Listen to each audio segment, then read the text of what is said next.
Good morning.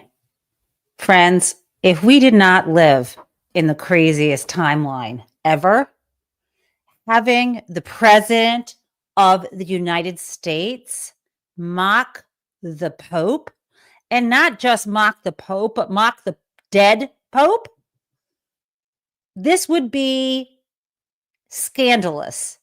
It would be headline news. It would be grounds for shame and pressure to resign, the presidency. But my friends, Donald Trump doing this, and let me show you, Donald Trump putting up on his Twitter page and then having the White House retweet a mock-up of him in full papal attire, barely even moved the needle over the weekend. That's how absolutely insane it is. And so let me fill you in on what is going on today.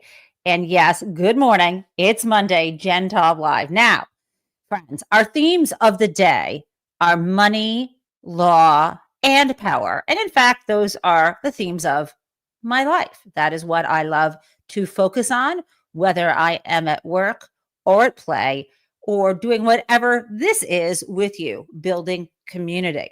So let's start by saying, let me just finish off the Pope story. As you know, the Pope is dead, and the conclave of bishops are about to meet together, or cardinals, conclave of cardinals, I think that's higher than bishops, are about to meet together to choose the next leader of the Catholic Church, and they will be assembling in the Vatican in order to do that. And when Donald Trump decided to share this picture of himself as the Pope, I don't care if he thinks he was trolling somebody, anybody. It is deeply offensive to Catholics, period, end of story. And in fact, they have criticized him for that. He put this up on his Twitter, his X account, and there was a response from the New York State Catholic Conference. They quote tweeted and said to the president, "There is nothing clever or funny about this image, Mr. President." They went on to say, "We just buried our beloved Pope Francis, and the cardinals are about to enter a solemn conclave to elect a new successor of St. Peter. Do not mock us." Okay, let's also add to this before we get to our money, law, and power theme today and then crazy town. Let's also add that when Donald Trump went to the Pope's funeral, he wore a blue suit, not black, right? Not respectful, and fell asleep with his mouth open. So if you think the other day when he said, "Oh, I'd like to be Pope," that he was just joking, and when you think when Lindsey Graham was fluffing the president on Twitter saying he would make a great Pope, if you thought that was all a distraction, then you don't understand that that is the entire problem, that people think Donald Trump is joking when he expresses his fantasies of dominating and undermining anyone, anything, any organization to make himself the most powerful man on the planet. And he will pound the table and he will knock everything over to show his authority. And so that is where we are, friends. Now, speaking, my friends, of money. Oh boy. And I promise you, when I started the show saying insulting the Pope was not the craziest thing he did this weekend, we're going to get to that across these things of money, law, and power. So let's start with the money. Donald Trump is well aware that a recession is coming. And you know, we already did a show about how Donald Trump was going to be the Trump who stole Christmas, and that he was essentially telling American parents, "Fuck you. I might be rich, but I'm crashing the economy, and your sweet little girls can have $2 instead of 30, as if that was the only harm that he was going to be causing to the economy was somehow reducing the number of toys parents could buy for their children for Christmas.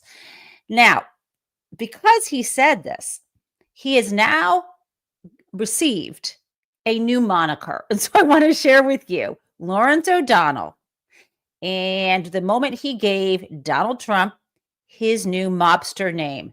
Here we go. Well, we now have a new possibility for the now years-old guessing game of what Donald Trump's name would be if he were a character on HBO's Emmy-winning gangster series, The Sopranos. If I were in The Sopranos writing room today, my new pitch for the Donald Trump character name would be Donnie Two Dolls.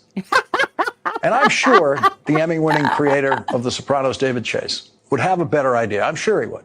But for me today, he's Donnie Two Dolls. And here's why. As we reported on this program last night, companies in the United States who do most of their business during the Christmas season, including companies that sell toys, are facing such a bleak Christmas because of the massive Trump tariffs that some of those companies are already consulting bankruptcy lawyers. Today, that story about the Trump Scrooge effect on Christmas spread to the point where Donald Trump knew he had to respond to it. The New York Times reported factories in China produce nearly 80% of all toys and 90% of Christmas goods sold in America. Alarm in the industry is palpable, with the companies predicting product shortages and higher prices. Some business owners citing how crucial holiday sales are to their bottom lines. Okay, so you understand and you remember when Donald Trump was at that press conference last week with business leaders and he had that weird fantasy somehow the room might blow up and they would all die. Okay. At that same meeting, he was asked about China and he shrugged it off and said, yeah, so what? Kids can have, and he said, kids can have, instead of $30, $2 for Christmas. Well, take two. He was on Meet the Press with Kristen Welker this weekend. And oh boy, do we have clips for you. And he did a second iteration of the Donnie Two Dolls story, but he added pencils. Okay, guys? And it's really creepy, the second iteration. Let's play that for you. This week got a lot of attention. You were at your cabinet meeting. You said, quote, I'm going to quote what you said, maybe the children will have $2 instead of $30. Yeah. And maybe the $2 will cost a couple of bucks more than they would normally. Are you saying that your tariffs will cause some prices to go up? No, I think the tariffs are going to be great for us because it's going to make us rich. But you said some dolls are going to cost more. Isn't that an acknowledgement that some prices will go up? I don't think a beautiful baby girl that's 11 years old needs to have... What? A beautiful baby girl who is 11 years old needs to what, Donald? Let's keep going with that one. This is creepy. 11 years old needs to have $30. I think they can have $3 or $4 because what we were doing with China was just unbelievable. We had a trade deficit of hundreds of billions of dollars with China. When you say they could have $3 instead of $30, are you saying Americans could see empty store shelves? No, I'm not saying that. I'm just saying they don't need to have $30. They can have 3. They don't need to have 250 pencils. They can have 5.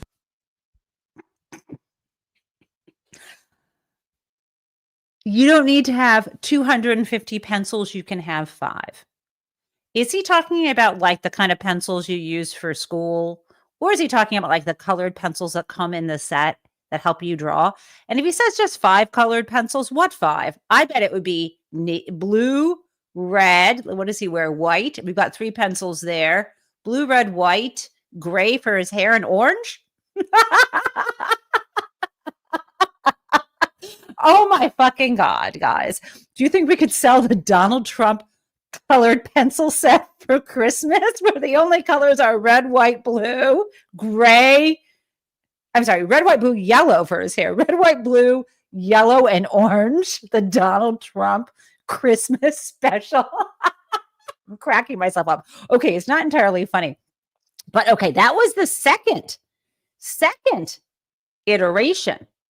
Are you ready for the third?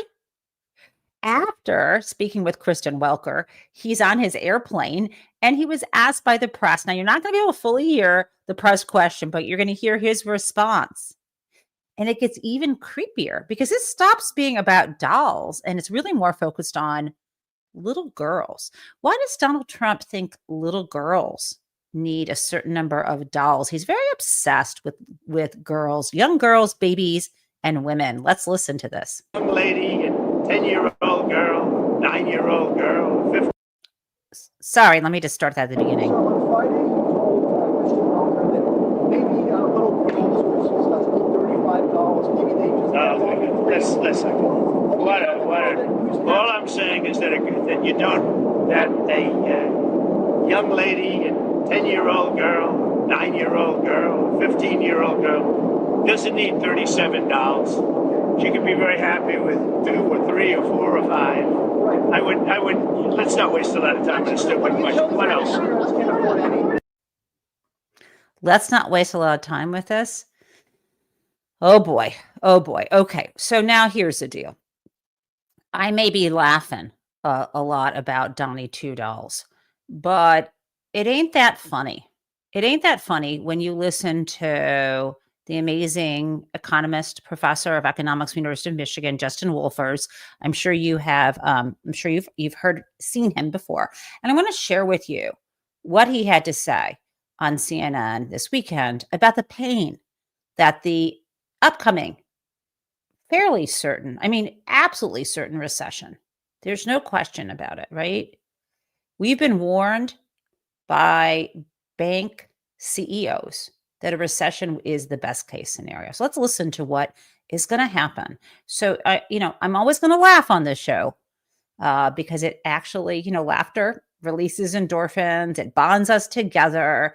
It's a way of relieving stress. But the bottom line, mocking these idiots is worthwhile because it's memorable. Mocking is better than stabbing your ears because you have to listen to them. So here we go. Let's listen to something more pleasant.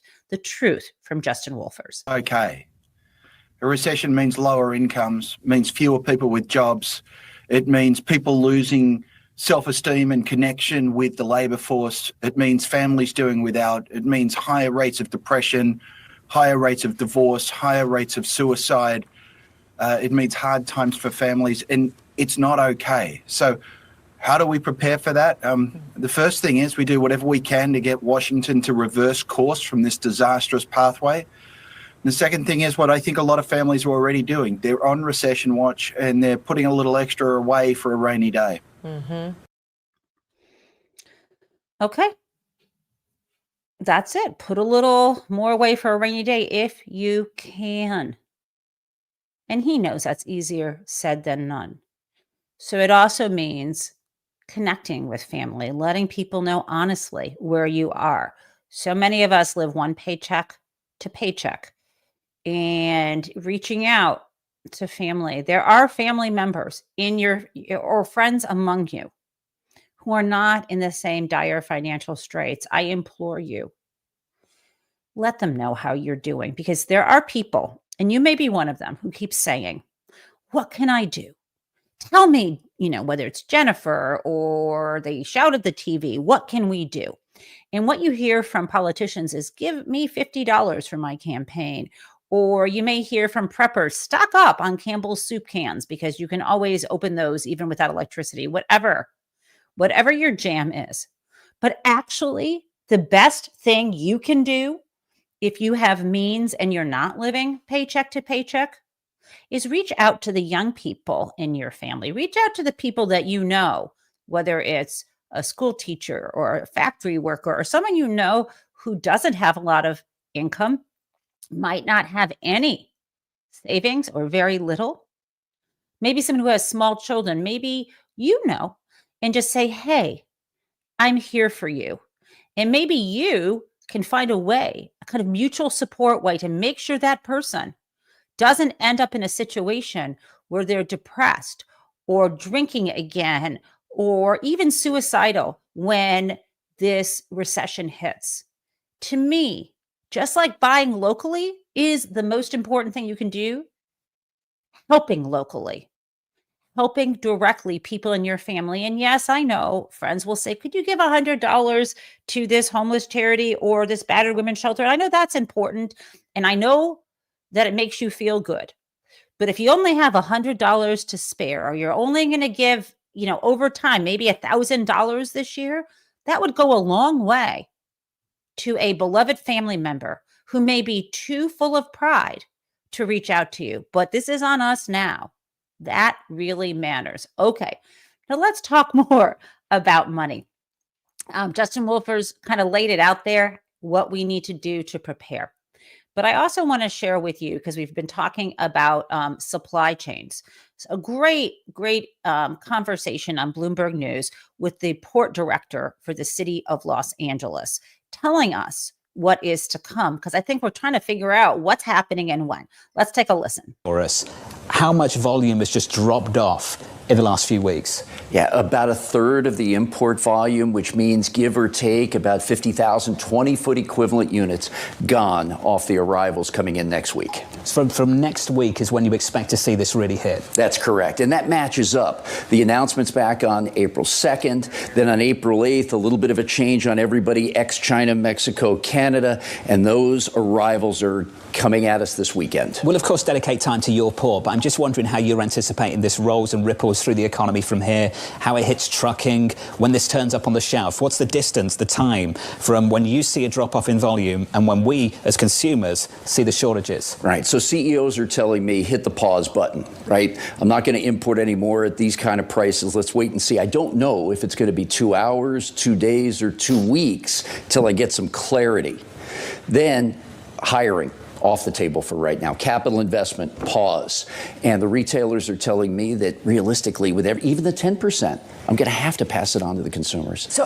So how much is this really coming from all over? It's not just about China. This is about really global trade coming to a standstill until there is a much greater degree of certainty and a much lower tariff rate than even the baseline that's been put out there. Yeah, when I was last with you all, Lisa, I said global trade's going to slow, economies will follow, and that's exactly what we're seeing. Back in November, so many of us were wringing our hands about 4% inflation. We've just added 10 percentage points to imports coming out of Southeast Asia for our port, and these unbelievable numbers out of China. How much are you going to see a real decline in dock workers if this goes on? Yeah, this is the question. So the trucker hauling 4 or 5 containers today, next week, she probably hauls 2 or 3. The dock workers are no longer going to see overtime and double shifts. They're going to probably work less than a traditional work week, starting right off the bat.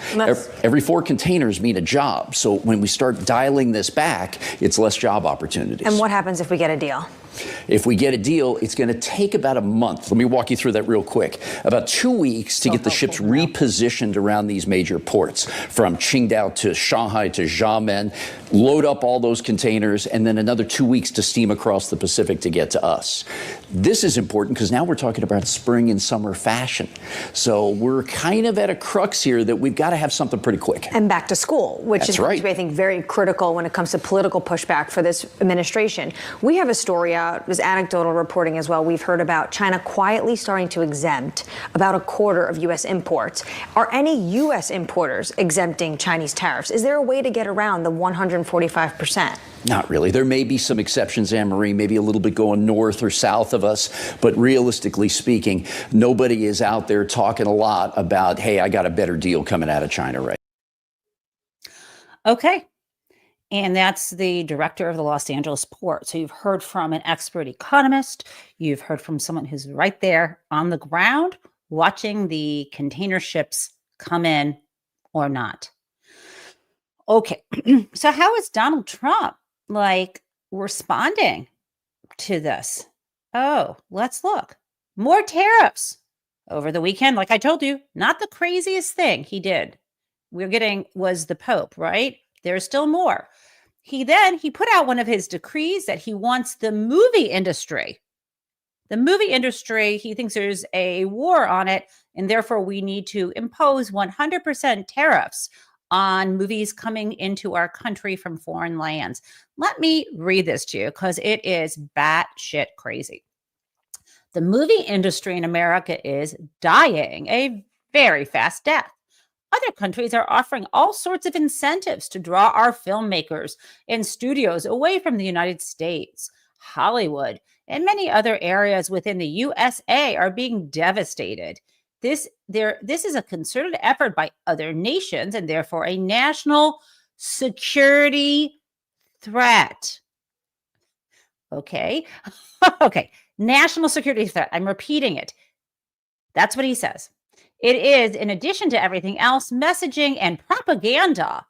Therefore, I am authorizing the Department of Commerce and the United States Trade Representative to immediately begin the process of instituting a 100% tariff on any and all movies coming into our country that are produced in foreign lands. We want movies made in America again.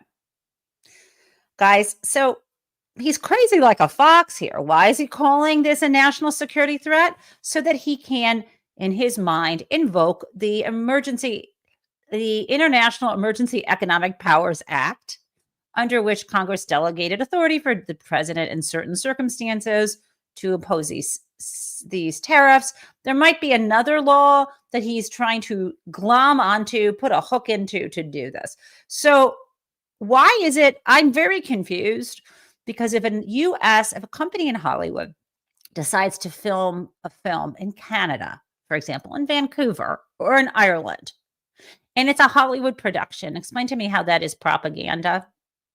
Okay. Okay. Anyhow, the fact that Donald Trump would think that film, creative endeavors serve the interest of the state also tells you a frightening thing about him. Now, shall we continue? I want to finish money and move on to power. The last piece of the money topic is a clip from Donald's interview with Kristen Welker.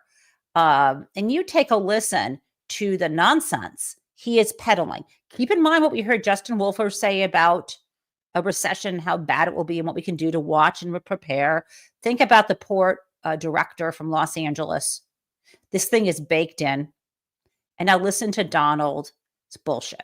We're talking about this transition cost. How long should people expect that transition to last, Mr. President? I can't tell you that. I can tell you that we're making a lot of money. We're doing great.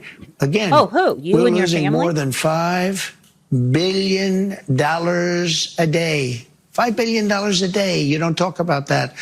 And right now, we're going to be at a point very soon where we're making money every day.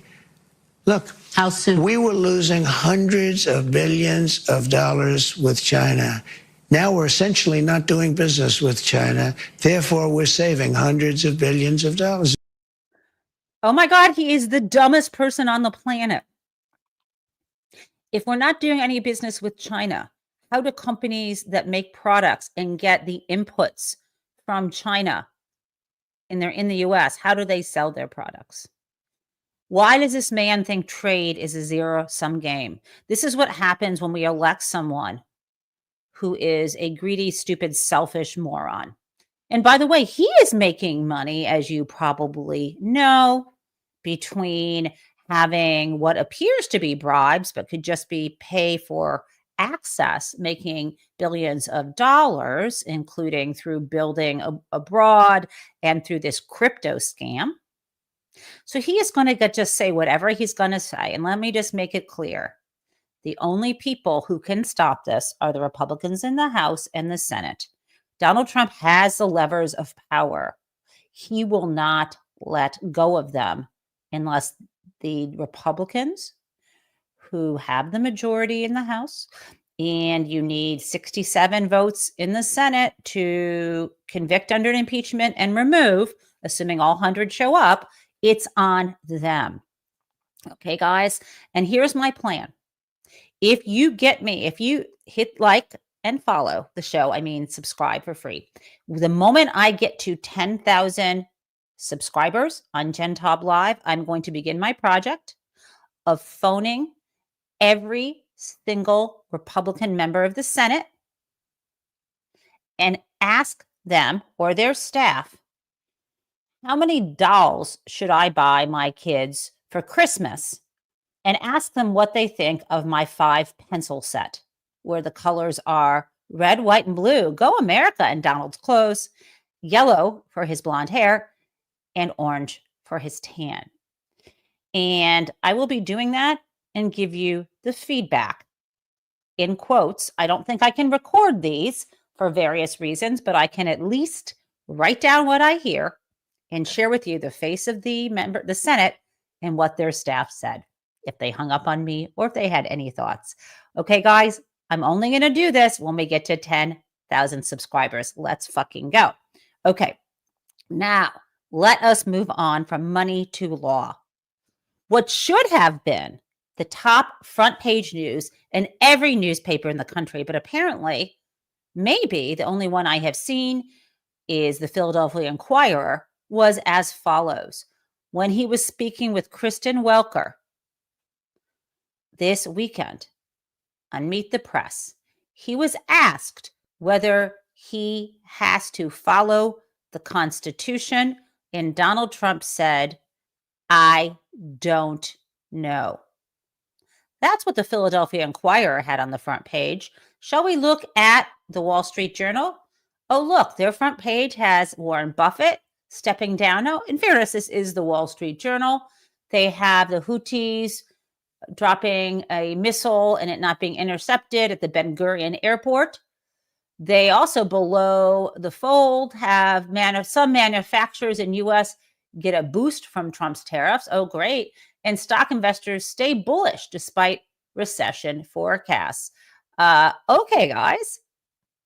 Not many people seem to even notice that the president of the United States doesn't actually know if he is required to actually follow the U.S. Constitution. I do think this should be, important that we have a president who does not seem to know whether he needs to abide by the U.S. Constitution. I'm going to share that for you because I think it's really important for you to hear this and for you to understand that there's literally nothing that Donald Trump could say or do that will shock the press or shock any of us, right? But we have to push back nevertheless. So I'm going to play for you that clip. This is, as I mentioned, we've talked about money. Now he's destroying the economy. He's weakening the dollar. Let's see what he's doing to the Constitution. Shredding it, perhaps? Secretary of State says everyone who's here, citizens and non-citizens, deserve due process. Do you agree, Mr. President? I don't know. I'm not a lawyer. I don't know. Don't you need to uphold the Constitution of the United States as president? I don't know. I have to respond by saying again, I have brilliant lawyers that work for me, and they are going to obviously follow what the Supreme Court said. Friends, I know he didn't put his hand on the Bible, but the president in the U.S. Constitution is required to actually recite this oath. It's in Article 2, Section 1, Clause 8.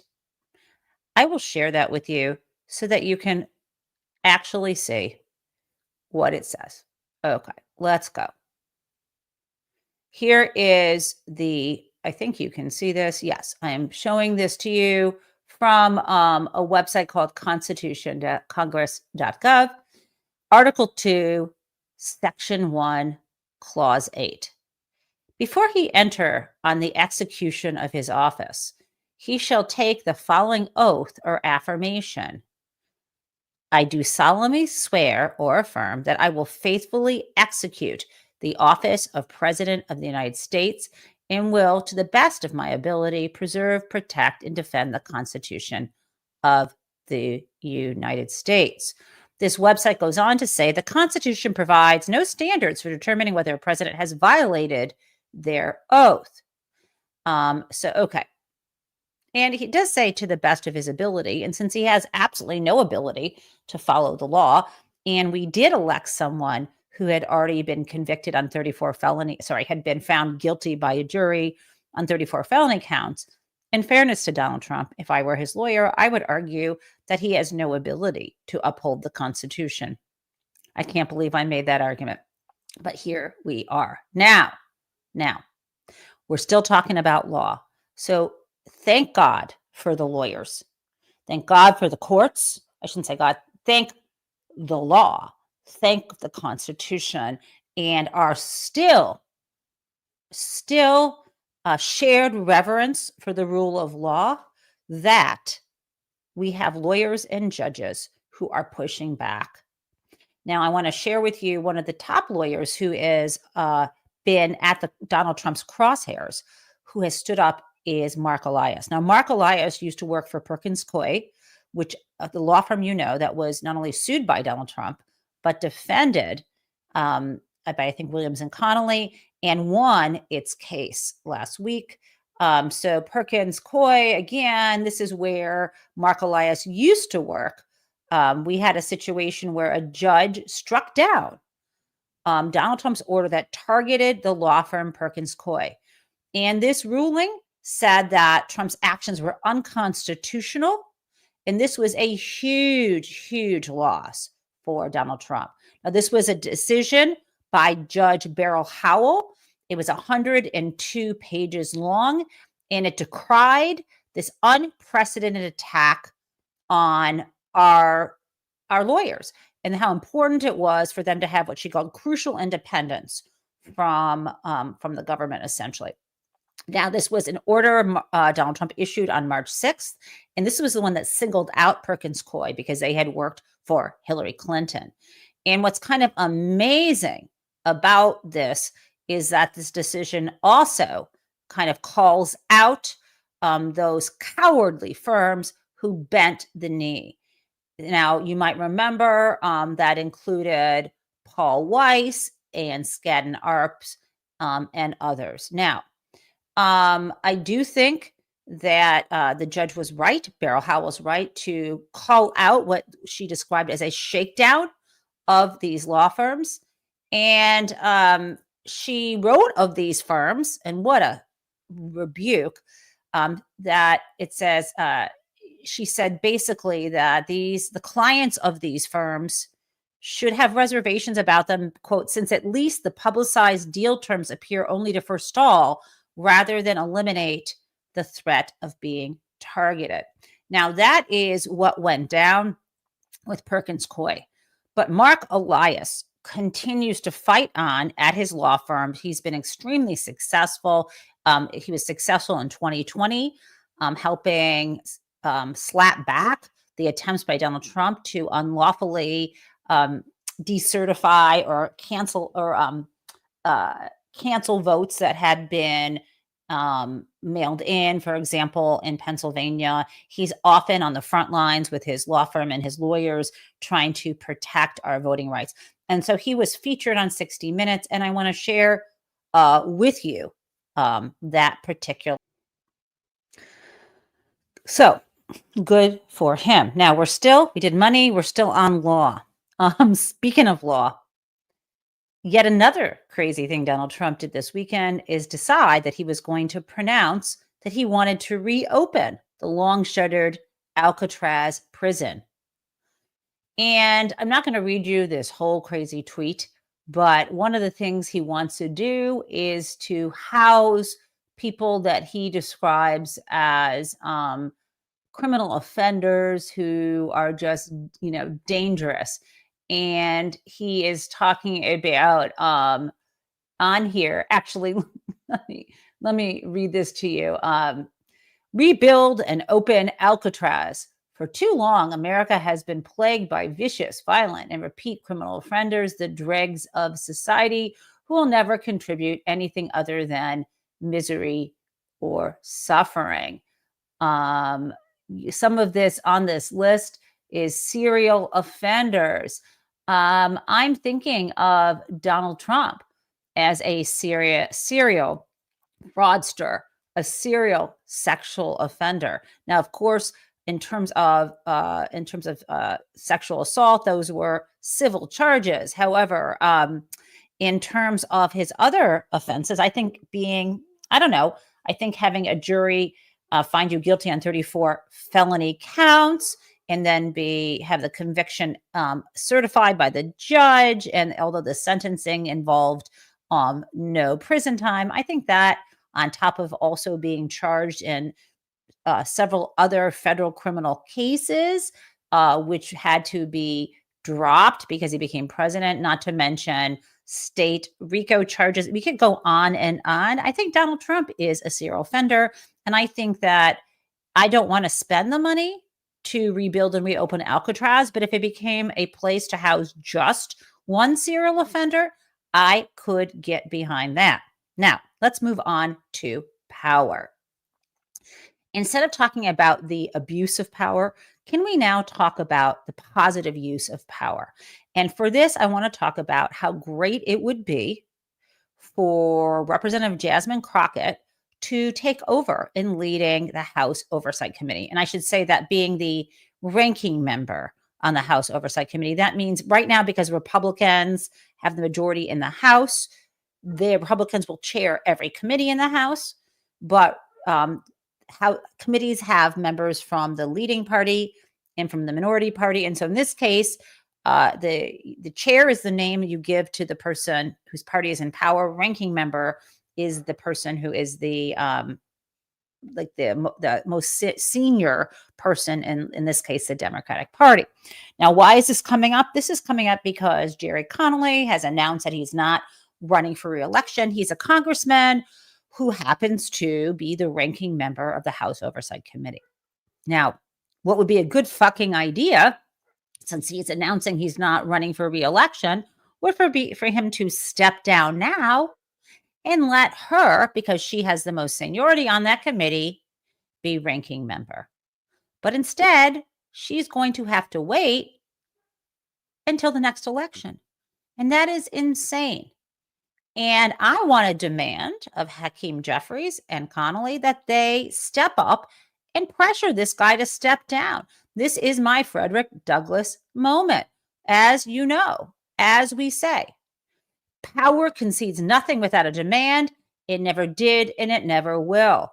Crockett's not making a demand, but we should. Let me play for you an interview on CNN about this topic. The vice ranker on the Oversight Committee, and if given an opportunity to lead, I am ready to go on day one. And so you are throwing your hat in the ring for that? If there is an election, he's not resigned his post, but we know that he's not seeking re-election, so it may be next term before that post opens. Why do you think that you would be the best Democrat to take that position? Because I think which is essentially to fight the president and his agenda. Exactly.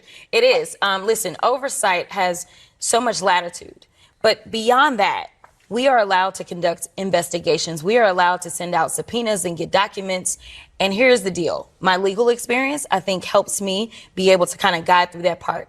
But one thing we've always done really well as Democrats is get down and do the work. But we've got to communicate what it is that we were able to get in that work and translate it. And so I think that I can not only do the work, but make sure that people understand this is why we're having these problems at the FDA. This is why we're having these problems at the VA. This is why we have planes that are falling out of the sky. It is to do the investigation, find out about these firings and how they are impacting us. The information that this administration wants to hide from the American people, I want to make sure I can shine a light on it.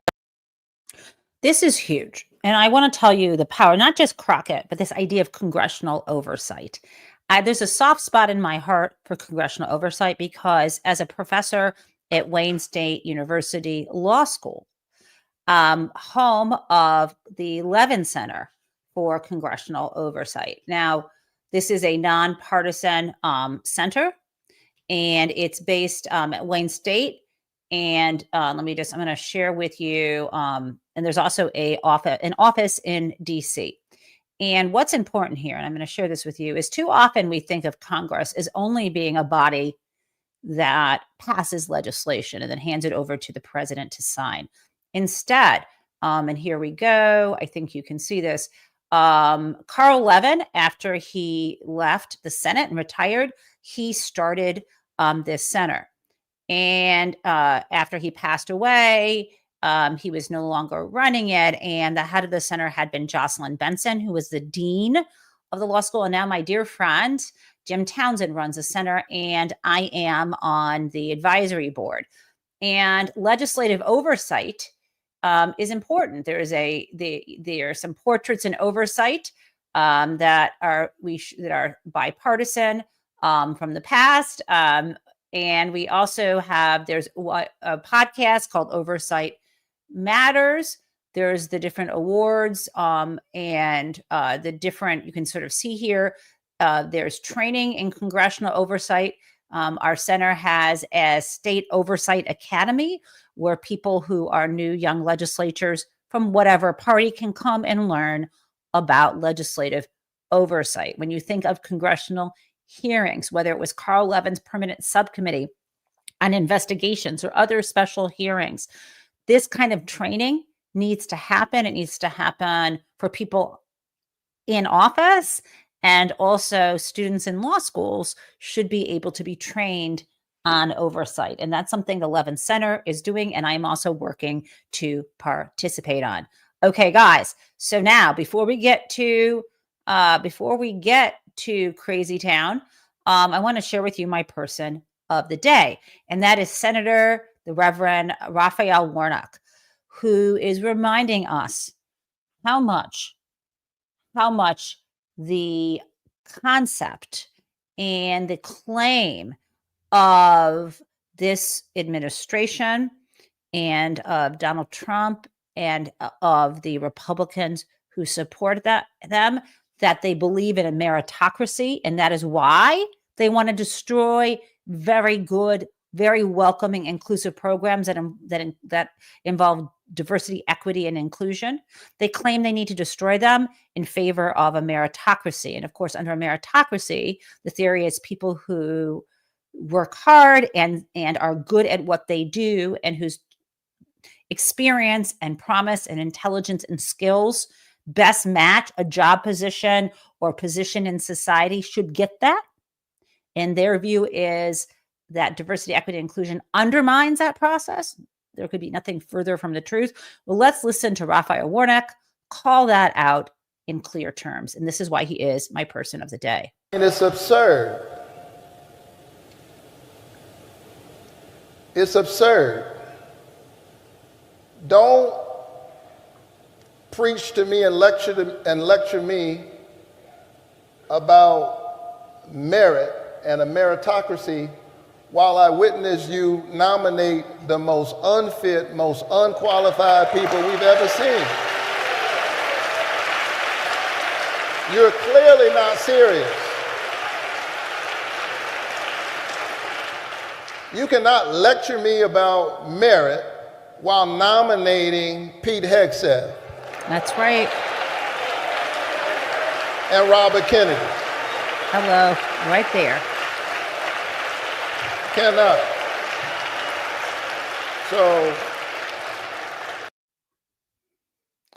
I mean, I would say preach as a metaphor, but he was literally preaching. Okay, guys, let's do Crazy Town.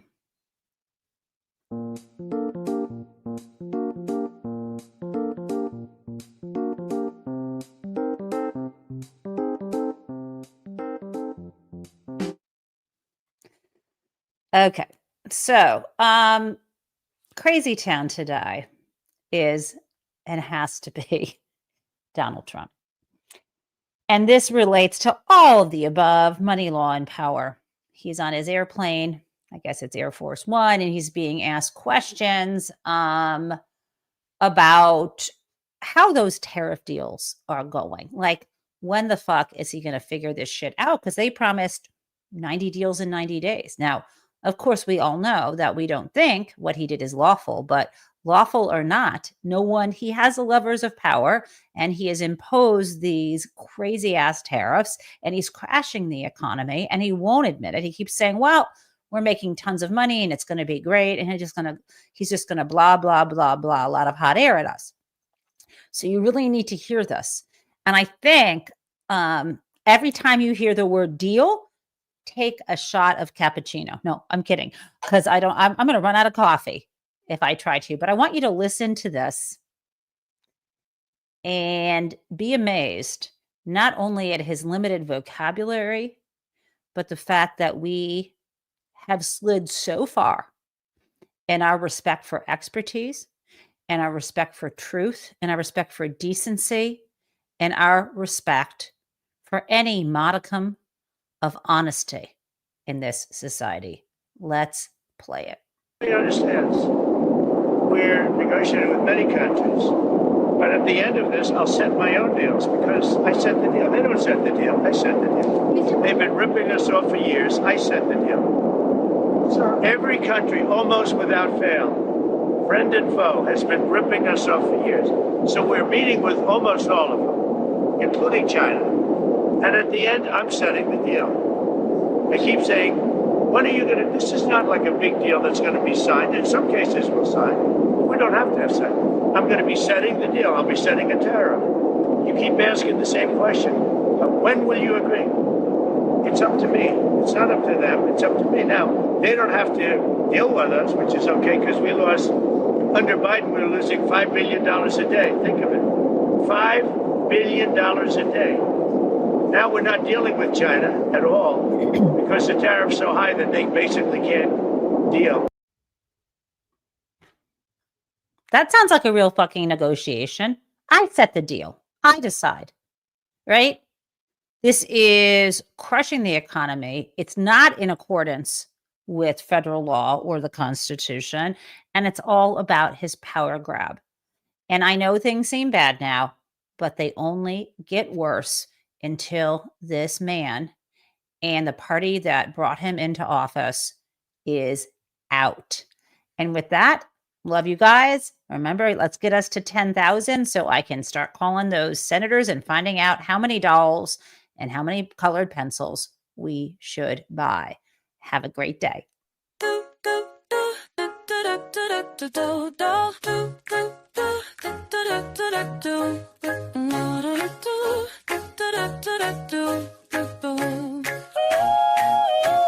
Hello, prison mates. It's the Gen Taub show where how come everyone? Let's learn about what is happening in politics yesterday and today. There is hope, and we are together in this democracy. We